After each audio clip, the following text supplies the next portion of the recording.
국무회의를 시작하겠습니다. 국민들께 오늘보다 더 나은 내일을 드리고 지속 가능한 나라를 만드는 것은 국정을 책임지는 저와 국무위원들의 가장 기본적인 책무입니다. 그래서 정부는 국민들께서 필요한 것이 무엇인지 또 어떤 것이 국가와 국민을 위한 길인지를 늘 고민하면서 행동해야 합니다. 국민들께 유익한 것이라면 아무리 어렵고 힘든 것이라 하더라도 오로지 국민만 바라보며 끝까지 해내야 합니다. 지금 우리 앞에 있는 의료 개혁이 바로 국민을 위한 우리의 과업이며 국민의 명령입니다.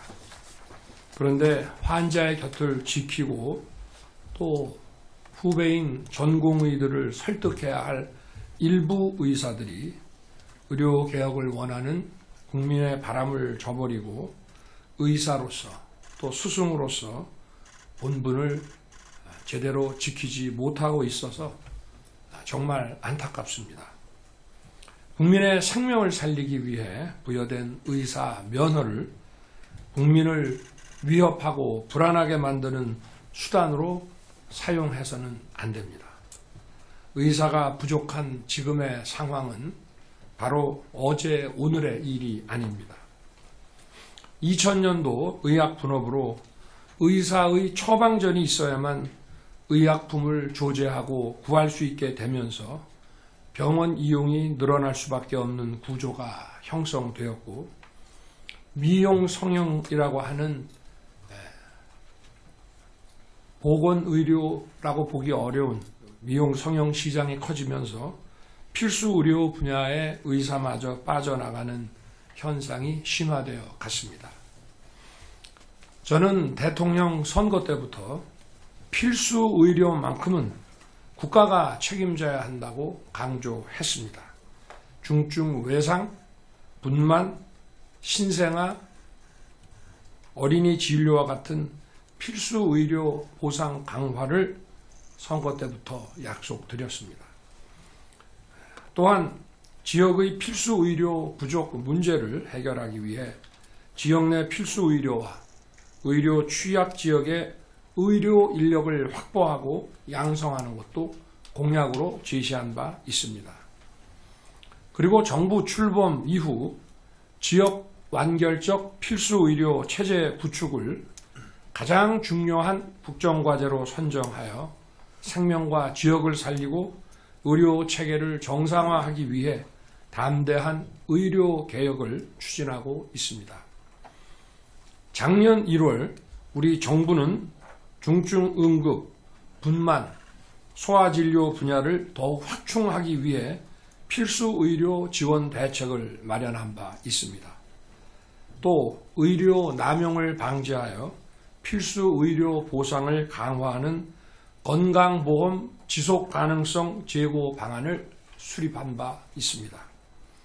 특히 소아의료에 공백이 없도록 작년 2월에 소아의료 체계 개선 대책을 발표했고 9월에 후속 대책도 내놓았습니다.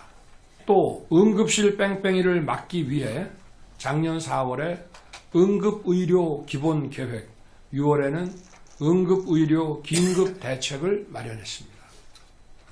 아울러 작년 4월에는 간호인력 확충과 필수 분야 간호사 배치 기준 설정을 담은 간호인력 종합대책도 마련했습니다. 뿐만 아니라 작년 10월에는 제가 직접 주재한 회의를 통해 국립대병원을 지역의 중추병원으로 육성하고 지역과 필수의료 전달 체계를 강화하는 필수의료 혁신 전략을 제시했습니다. 금년 2월 의료개혁 민생토론회에서는 의료 인력 양성, 지역의료 강화, 필수의료에 대한 공정한 보상과 의료사고 법적 리스크 완화를 주요 내용으로 하는 의료개혁 4대 패키지를 발표하고 필수 의료에 향후 5년간 10조 이상을 투자하는 건강보험 종합계획도 마련했습니다. 이 모든 대책들은 우리 정부가 홀로 마련한 것이 아닙니다. 전공의를 비롯한 의사단체에서 오랫동안 요구해온 것이고 정부와 함께 논의해온 과제들입니다. 의사 증원을 위한 논의 역시 우리 정부 출범 이후 꾸준히 계속해 왔습니다. 정부는 작년 1월 연두 업무 보고를 통해 의사 양성 추진 계획을 발표했고 의료계 등과의 사회적 논의를 위해 의료 현안 협의체, 의사 인력 수급 추계 전문가 포럼, 보건의료정책 심의위원회와 위원회 산하의 의사 인력 전문위원회 등에서 수십 차례 의대 정원 확대 방안을 협의해 왔습니다. 특히 의사단체와 구성한 의료 현안 협의체에서는 의대 정원 확대를 포함한 개혁 방안을 무려 28차례나 논의했습니다. 또한 정부는 의사협회와 전공의 단체에 의사 증원의 적정 규모에 대한 의견을 듣기 위해 금년 1월 공문까지 보냈습니다마는 의사단체들은 의견은 제출하지 않고 의사가 부족하지 않다는 주장만 되풀이해 왔습니다. 그러는 동안 국민들은 우리 정부의 의료 개혁에서 필요 조건인 의사 증원이 빠져 있다는 점을 지속적으로 질책하셨습니다. 이에 정부는 지난 2월 6일 2025학년도부터 의과대학 입학 정원을 연간 2,000명씩 늘려서 6년간 교육과정을 마친 2031년부터 배출하는 계획을 과학적이고 객관적인 근거와 함께 제시한 바 있습니다. 이는 세계적으로 유례없는 우리나라의 급격한 고령화 추이를 고려한 최소한의 증원 규모입니다. 2000년도 의학분업 당시 고령 인구 비중은 7%에 불과했습니다마는 현재는 20%이고 앞으로 10년 후인 2035년에는 30%에 이를 것으로 추계됩니다. 고령화율이 30%에 달하는 일본은 입원 환자의 평균 입원 일수가 OECD 평균의 3배 이상입니다. 통계에 의하면 65세 이상은 30, 40대 대비 11배의 입원 서비스를 이용한 것으로 드러났습니다. 고령화가 의료 수요를 폭발적으로 증가시키는 것입니다. 의료 수요의 폭발적인 증가는 필연적으로 의사 수요의 폭발적 증가를 의미합니다. 그런데도 우리나라 의사 인력 정책은 시대와 현실에서 동떨어져 실패의 역사를 반복해 왔습니다. 세계 각국은 고령화 추세를 반영하여 의사 인력을 꾸준히 늘려왔습니다. 2000년 초부터 지난 20여 년간 미국은 의과대학 입학 정원을 16,000명에서 23,000명으로 7,000명을 늘렸으며 프랑스는 의과대학 입학 정원을 3,850명에서 1만 명으로 6,150명을 늘렸습니다. 일본도 의과대학 입학 정원을 7,625명에서 9,384명으로 1,759명을 늘렸습니다.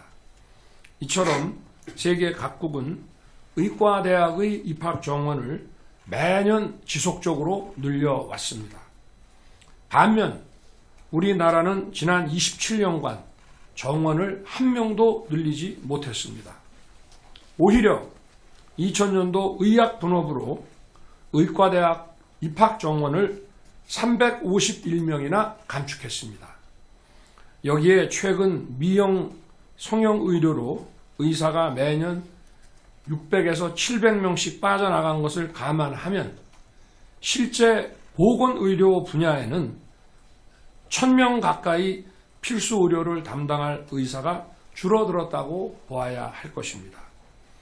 고령화와 국민소득 증가에 따라 의료 수요는 늘고 또 의사의 처방을 필요로 하는 약이 의약분업으로 대폭 늘었습니다.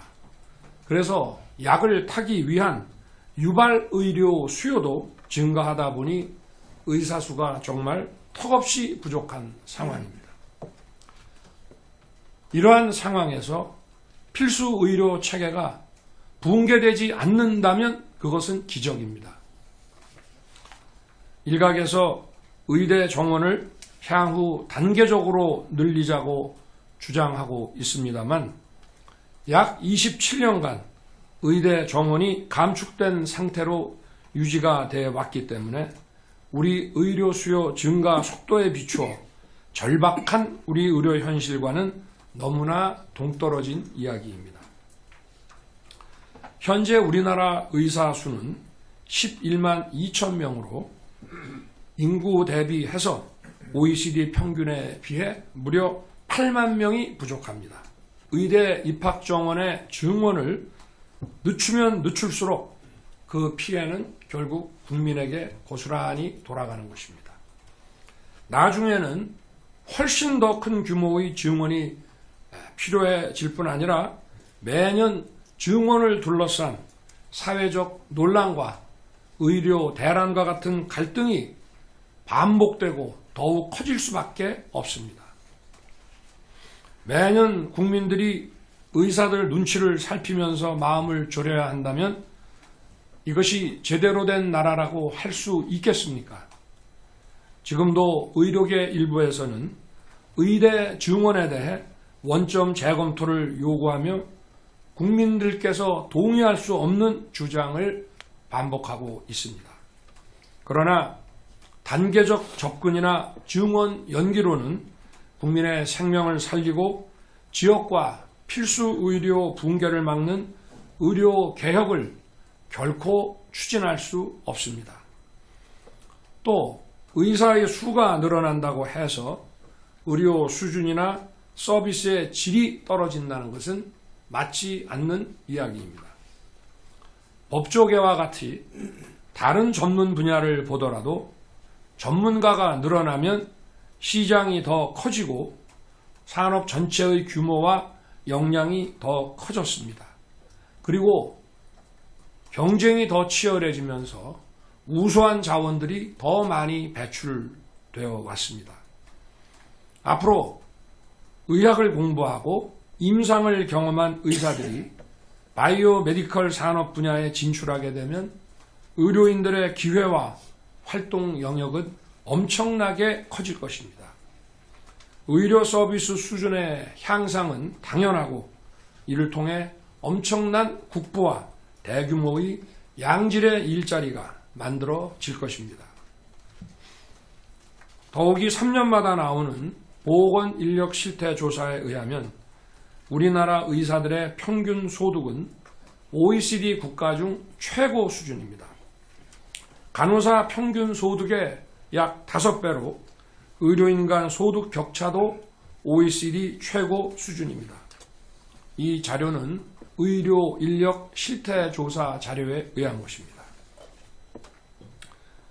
물론 비급여에 집중하는 의사와 필수 중증 의료에 종사하는 의사들 사이에 보상의 불균형이 존재하는 것도 우리는 잘 알고 있습니다.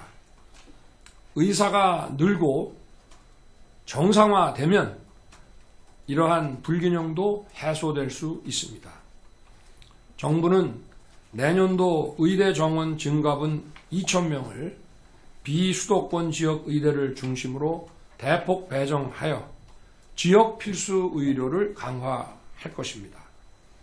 지역별 인구, 의료 수요, 필수 의료 확충 필요성, 대학별 교육 여건 등을 감안하여 증원된 의대 정원을 먼저 권역별로 배정하고 다시 권역 내에서 의과대학별로 나누어 입학 정원을 배정할 것입니다. 또한 지금 국민들은 건강보험에 상당한 경제적 부담을 느끼고 있고 특히 지역 가입자인 퇴직자들은 더 크게 부담을 느끼고 있습니다.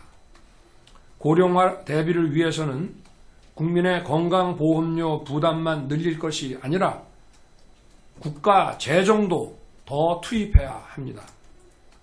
정부는 필수의료, 중증의료에 대한 정책 지원을 더욱 강화할 것입니다. 이것은 우리 의료개혁 패키지의 핵심 사안입니다. 정부는 의사의 사법 리스크를 덜어주는 의료사고 처리 특례법안, 10조 원 이상의 필수의료 재정 투자 계획, 전공의 수련 환경 개선, 전문의 중심 병원 전환, 의료 전달 체계 개선 과제 등을 추진하고 있습니다. 지방 국립대를 지역 중추병원으로 육성하기 위한 대규모 재정 투자를 계획하고 있으며 의료 분야 R&D 투자도 크게 확대할 것입니다. 정부가 의료 개혁을 제대로 추진하기 위해서는 의사, 간호사, 병원 관계자, 환자, 가족, 그리고 전문가들의 도움과 협력이 절실합니다. 특히 의사들의 협력이 가장 필요하고 중요합니다. 의사와 정부가 머리를 맞대고 허심탄회하게 논의해야 합니다. 오는 4월 대통령 직속 의료개혁특별위원회를 구성하여 의료계를 비롯한 각계 대표 그리고 전문가들과 함께 개혁 과제를 깊이 있게 논의하겠습니다. 전공의를 비롯한 의사단체들도 참여해서 투쟁이 아닌 논의를 통해 의료개혁을 위한 구체적 실행 방안을 함께 만들어 가기를 당부합니다. 또한 제가 지금까지 현장 민생 토론회를 진행해 왔는데 제가 직접 주재하는 민생 토론회 형식의 의료개혁 토론회를 앞으로 꾸준히 개최하겠습니다. 제가 어제 서울 아산병원에서 어린이 병동을 둘러보고 병원 관계자, 소아산부인과 의사, 간호사분들과 간담회를 가졌습니다. 정말 잠도 못 자면서 고위험 산모와 중증 소아 환자들을 챙기는 의료진의 모습을 보고 깊은 감동을 받았으며 이분들에게 경의를 표하게 됐습니다. 환자 곁을 떠난 의료진도 이분들과 같이 환자 곁으로 다시 돌아와 주시기 바랍니다. 선배, 후배, 동료들이 환자의 곁을 떠난 여러분의 자리를 채우기 위해 정말 힘들게 일하고 계십니다. 대통령인 제가 여러분과 함께 머리를 맞대고 의료 개혁을 논의해 나가겠습니다. 어제 양재 하나로마트 현장을 방문해서 식료품 가격도 점검하고 장 보러 오신 분들을 만나 많은 이야기를 나눴습니다. 최근 과일을 비롯한 식료품 가격이 올라 장을 보는데 부담이 늘었다고 하셨습니다. 지난달 물가 상승률이 작년 동기 대비 3.1%를 기록하면서 우리 정부가 2%대 수준으로 물가 관리를 하려던 선을 조금 넘었습니다. 물가가 2%대에서 3%로 오른 것은 주로 국제 유가와 과체류 등 농산물 가격의 강세가 주요 원인입니다. 우리나라뿐 아니라 영국, 독일, 일본, 호주 등 OECD 주요 국가들도 농산물, 식료품 가격이 많이 올랐습니다. 그래서 각국은 실정에 맞는 가격 안정화 대책을 시행하고 있고 우리 정부도 이런 주요 국가의 가격 안정화 대책을 벤치마킹해서 우리 대책 수립에 반영하고 있습니다. 앞으로 국제 유가가 안정이 되면 물가 관리에도 큰 도움이 될 것입니다. 그러나 지난해 작황이 부진했던 과일과 2월 산지 기상 악화로 공급에 차질이 있는 채소 가격은 단기간에 하락하기는 어려울 것입니다. 정부는 가격 할인 지원으로 사과를 비롯한 과체류 가격을 직접 낮추고 할당 관세 적용과 정부 직수입을 통해 대체 과일을 신속히 늘려서 시장을 안정화시키고 국민 여러분의 장바구니 부담을 덜어드리겠습니다. 농산물 직거래 활성화, 유통 단계의 담합행위와 불공정 관행 차단, 취약계층에 대한 식료품 바우처 지원 등 모든 정책 수단을 내각에서는 총동원해 주시기 바랍니다. 전 부처가 경각심을 가지고 물가 2%대 조기 안착을 통해서 민생이 안정될 수 있도록 총력을 다해 주시기 바랍니다. 3월부터 늘봄 학교가 본격 시행되었습니다. 저도 그동안 몇 군데 학교 현장을 다녀봤습니다. 우리 아이들이 즐거운 시간을 보내고 행복해하는 모습을 보니 저 또한 매우 기뻤습니다. 저와 정부는 어린이를 위한 정부, 우리 아이들을 잘 키울 수 있도록 든든히 뒷받침하는 정부가 되기 위해 최선을 다하고 있습니다. 아이들을 제대로 돌보고 키우는 것은 국가 지속성 유지라는 대통령과 정부의 헌법상 책무입니다.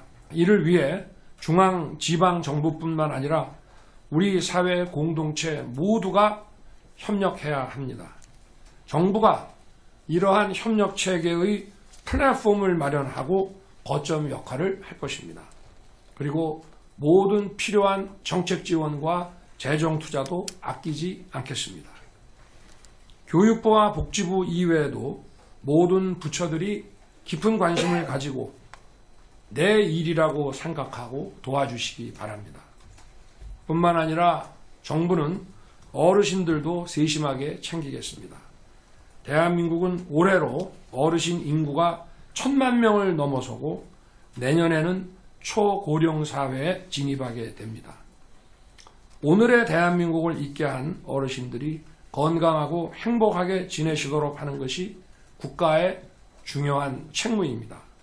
무엇보다 안정적인 노후 생활을 위해 기초연금을 인상하고 올해 노인 일자리는 역대 가장 큰 폭으로 확대했습니다. 경로당을 중심으로 식사와 운동, 디지털 교육 등 일상생활을 지원하면서 왕진 의사와 돌봄 서비스, 간병비 지원도 확대해 나가고 있습니다.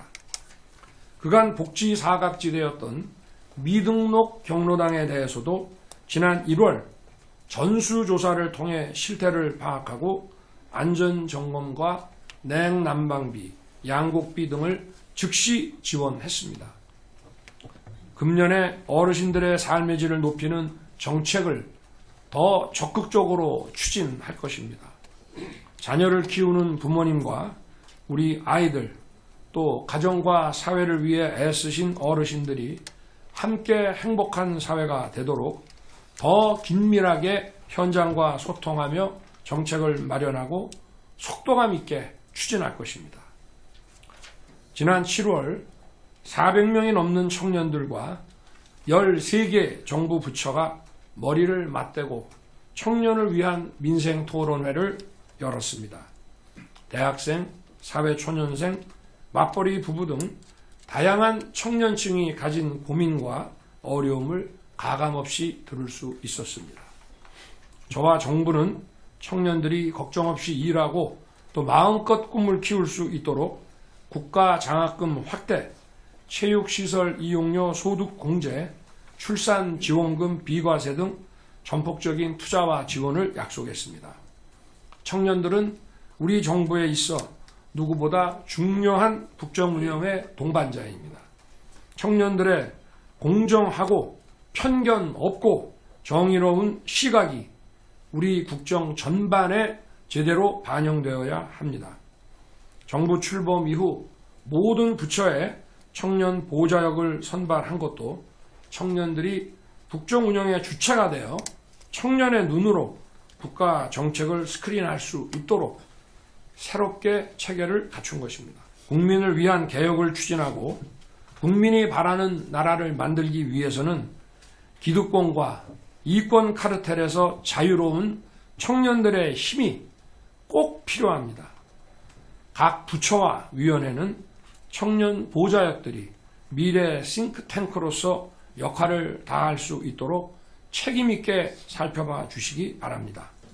특히 청년들의 고민과 아이디어가 현실의 정책으로 이어질 수 있도록 긴밀한 고위 정책 당국자와 청년들과의 긴밀한 소통 채널을 운영해 주기 바랍니다.